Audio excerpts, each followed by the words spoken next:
कि यशोदा मैया ने ठाकुर जी का पालना ही नंद भवन से बाहर डाल दिया। एक शकट थी, उसके नीचे वो पालना डाल दिया, साथ में 4-5 ग्वालों को छोड़ दिया है और कह दिया है कि जब लाला रोए तब मुझे बता देना। ठीक है। और नंद रानी तो अपने सेवाओं में व्यस्त हो गई, क्योंकि बहुत सारे ब्राह्मण आए हुए थे, बहुत सारे लोग आए हुए थे।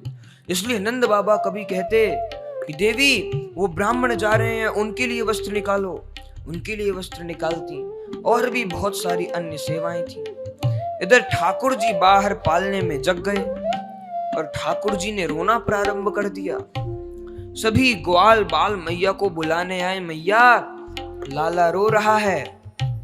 लेकिन मैया तो सेवा में इतनी व्यस्त थी, मैया तो आ ही नहीं पाई, सुनी ही नहीं पाई। ठाकुर जी बहुत रोए। उसी समय एक शकटासुर नाम का दैत्य आया है और जिस शकट के नीचे ठाकुर जी विराजमान थे उस शकट के ऊपर आकर के बैठ गया है और बस मन में विचार कर रहा है किस प्रकार से शकट को पलट करके मैं कन्हैया को मारूं। ठाकुर जी को दोनों काम करने हैं, यशोदा मैया को भी बुलाना है और शकटासुर का भी वध करना है। उस समय ठाकुर जी ने क्या किया, रोते रोते और जो चरण चलाया है, और वो जैसे ही चरण का स्पर्श उस शकट को हुआ है, वो शकट तो आकाश में उछल गई है और उछल के जो गिरी है उसी असुर के ऊपर गिरी है। असुर का तो प्राणांत हो गया है। जितने दही दूध के मटका शकट के ऊपर रखे थे वो सारे के सारे फूट गए हैं। और जैसे ही इतना धम्म की आवाज हुई सभी लोग भागे भागे आए। यशोदा मैया ने पूछी, ये कहां थे भयो, ये शकट कैसे पलट गई? ग्वाल बालों ने कही, मैया हम बतावेंगे तुमको। बोले कहा बताओगे?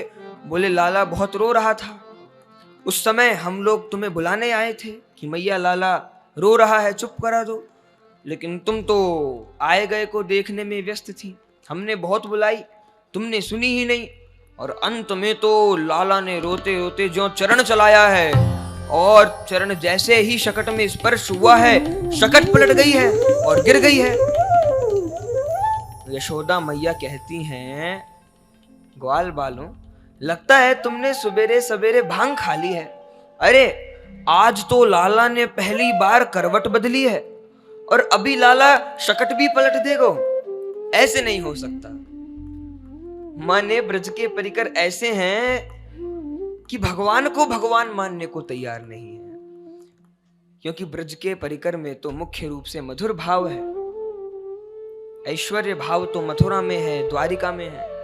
तो यशोदा मैया, ये घटना ग्वाल बालों की आंखों के सामने हुई। ग्वाल बाल बता रहे हैं मैया को, मैया ऐसा हुआ, लेकिन मैया तो मानने को ही तैयार नहीं। तो इस प्रकार से शकटासुर का अंत हुआ है।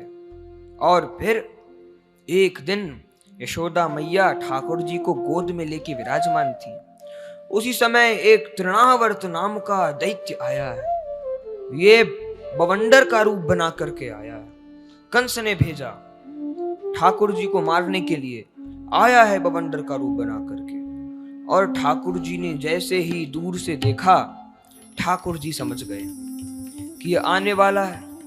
अब ठाकुर जी मन में विचार करते हैं कि यदि मैं मैया की गोद में रहा तो ये मुझे तो उड़ा के ले जाएगा, साथ में मैया को भी ले जाएगा, तो मैया को कष्ट ना हो। इसलिए ठाकुर जी ने सर्वप्रथम तो अपना वजन बढ़ाना प्रारंभ कर दिया है, अपना भार बढ़ाना प्रारंभ कर दिया है।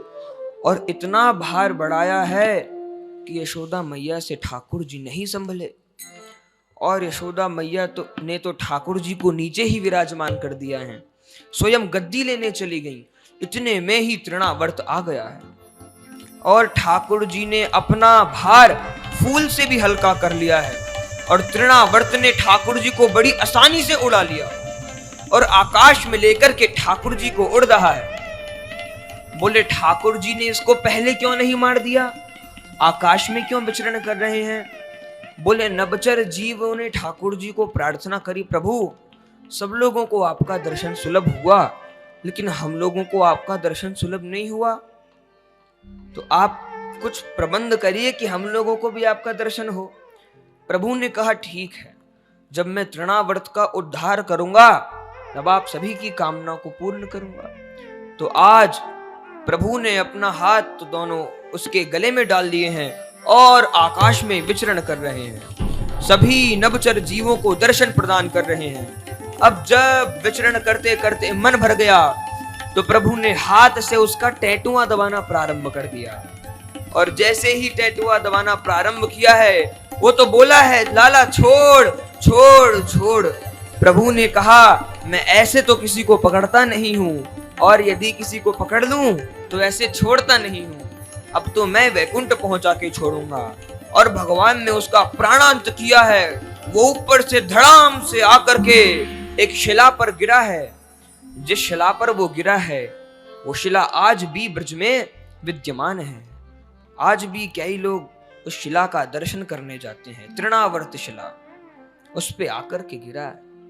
इधर प्रभु भी ऊपर से धीरे धीरे नीचे आ रहे हैं, और पृथ्वी देवी ने मन में विचार किया कि यदि प्रभु सीधे पृथ्वी पर आएंगे तो प्रभु को कुछ कष्ट हो सकता है। इसलिए पृथ्वी देवी से उसी समय एक थल कमल प्रकट हो गया। बोले, जल में तो कमल खिलते ही हैं, थल में भी कमल प्राचीन समय में खिलते थे। उसी समय थल कमल प्रकट हो गया है और प्रभु आकर के उस थल कमल पे विराजमान हो गए। और फिर जैसे सबको पता चला, फिर यशोदा मैया ने लाला की वार फेर करी है, लाला की अलाय बलाय दूर करी, गौमूत्र से स्नान कराया, गैया के गोबर से स्नान कराया, और जो जो मैया करती हैं वो तो करती हैं। तो इस प्रकार से ठाकुर जी ने क्रम से ब्रज लीला में 3 दैत्यों का संहार किया है। और ठाकुर जी ने इसके बाद बड़ी बड़ी दिव्य लीलाएं करी हैं। किस प्रकार से